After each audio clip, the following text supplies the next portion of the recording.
દાહોદ જિલ્લામાં ફતેપુરા તાલુકામાં એગ્રો સંચાલકોની બેફામ લૂંટ સામે આવી છે। યુરિયા ખાતરની 45 કિલોની બેગ ₹245 ના બદલે 360 થી 500 રૂપિયામાં વેચાણ કરાઈ રહ્યું છે। સબસિડી હેઠળનું ખાતર મનમાની હેઠળ વેચાઈ રહ્યું છે। ભાવ વસૂલી કરાઈ રહી છે ત્યારે ખેડૂતોને લૂંટ કરાઈ રહી હોવાનું સામે આવ્યું છે। કમોસમી વરસાદથી પાક નુકસાન થયું છે ત્યારે વળતર હજી બાકી।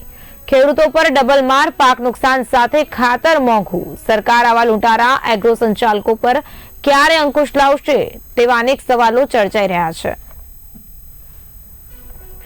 ફતેપુરા તાલુકામાં એગ્રો સંચાલકોની બેફામ લૂંટના દ્રશ્યો સામે આવ્યા છે। જણાવી દઉં કે યુરિયા ખાતરની 45 કિલોની બેગ 245 ના બદલે 360 થી 500 રૂપિયામાં વેચાણ કરાઈ રહી છે। સબસિડી હેઠળનું ખાતર મનમાની કરી અને ભાવ વસૂલાત કરાતી હોવાનો આક્ષેપ કરાયો છે।